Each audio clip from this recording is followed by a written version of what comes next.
Assalamualaikum warahmatullahi wabarakatuh.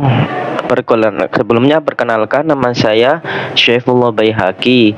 Saya dari kelas B5 dengan nomor induk mahasiswa 2381130 mata kuliah yaitu fikih yang diampu oleh dosen Bapak Dr. Ahmad Bastomi LCMAG. Alhamdulillah, pada kesempatan kali ini izinkan saya untuk memaparkan materi UAS, ujian akhir semester pelajaran fikih, mata kuliah fikih, materi tentang apa saja hukum Islam yang disepakati dan apa saja hukum Islam yang tidak disepakati. Baik, langsung saja kita mulai. Yang pertama yaitu hukum Islam yang disepakati. Hukum Islam yang disepakati oleh para ulama, baik itu mazhab Syafi'i, Maliki, Hambali, Hanafi, semuanya bersepakat bahwasanya hukum Islam itu yang disepakati ada 4. Yang pertama Al-Quran, yang kedua hadis, Al-Quran, sunnah, yang kedua sunnah, yang ketiga ijma', dan yang terakhir adalah qiyas. Baik, saya di sini akan menjelaskan satu persatu apa itu Al-Quran, apa itu sunnah, atau apa itu ijma', dan apa itu qiyas. Al-Quran adalah wahyu dari Allah yang diturunkan kepada Nabi Muhammad melalui malaikat Jibril dan diriwayatkan secara mutawatir menjadi mukjizat dan dibaca sebagai ibadah. Di dalam Al-Quran ini banyak sekali sumber hukum, baik itu tata cara sholat, hukum fikih amali, fikih muamalah, baik dan fikih jinayah dan lain-lain. Jumlah surat dalam Al-Quran ada 114 surat. 114 surat dan terdiri dari 6.666 ayat. Lah, para ulama ini sepakat bahwasanya Al-Quran adalah hukum yang disepakati. Bisa juga dikatakan sumber utama, hukum utama. Lanjut, yang kedua yaitu sunnah. Sunnah adalah apa saja sesuatu yang disandarkan kepada Nabi Muhammad, baik itu berupa perbuatan, perkataan, maupun ketetapannya Nabi Muhammad. Jadi apa saja yang dilakukan oleh Nabi Muhammad, apa saja yang diucapkan oleh Nabi Muhammad, dan apa saja yang diterapkan oleh Nabi Muhammad, itu yang dinamakan sunnah. Dalil atau kehujjahan sunnah yaitu terdapat pada Quran surat Al-Hasyr ayat 7, yaitu yang berbunyi, yang memiliki arti apa yang diberikan Rasul kepadamu maka terimalah, dan apa yang dilarangnya bagimu maka tinggalkanlah. Contohnya seperti tata cara sholat, waktu yang dijelaskan oleh Nabi, tata cara bersiwak dan lain apa ya saja yang disunahkan, yang tidak ada dalam Al-Quran tentunya. Jadi antara Al-Quran dan hadis ini saling melengkapi. Itu dua sumber yang disepakati. Yang nomor 3 yaitu ijma'. Apa ijma' itu? Ijma' adalah kesepakatan para mujtahid Muslim pada saat setelah Nabi wafat. Jadi ijma' ini kesepakatan para mujtahid ketika Nabi wafat. Hukum itu tidak selesai pada zaman Nabi, karena sekarang ada hukum modern, yaitu yang dinamakan para mujtahid itu berkumpul, mereka membahas suatu hukum yang belum ada dan disepakati oleh mujtahid tersebut, itu namanya ijma'.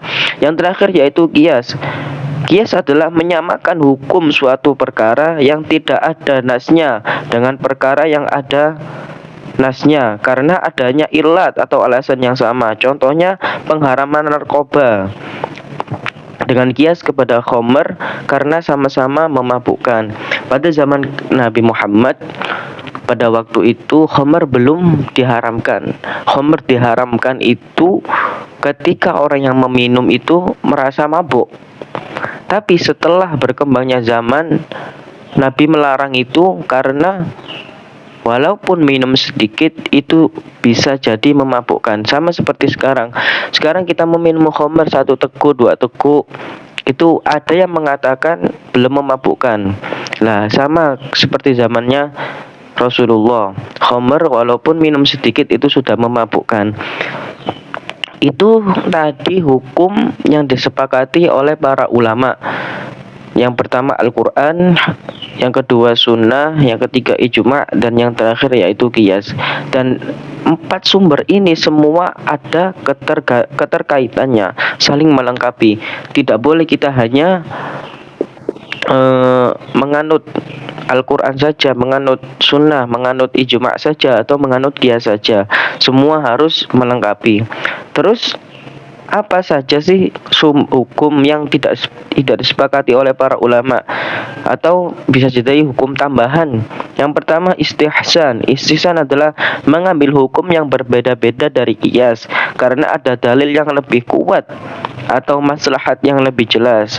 Dalilnya yaitu Quran Az-Zumar ayat 18 yang berbunyi yang mendengarkan perkataan lalu mengobati yang paling baik di antaranya. Contohnya membolehkan akad salam. Akad salam ini akad kalau zaman sekarang itu pre-order, kita bayar di awal, barangnya belum datang, itu akad salam. Apakah diperbolehkan? Sebagian ulama memperbolehkan dan sebagian ulama ada yang tidak memperbolehkan dengan alasan barang tidak tampak.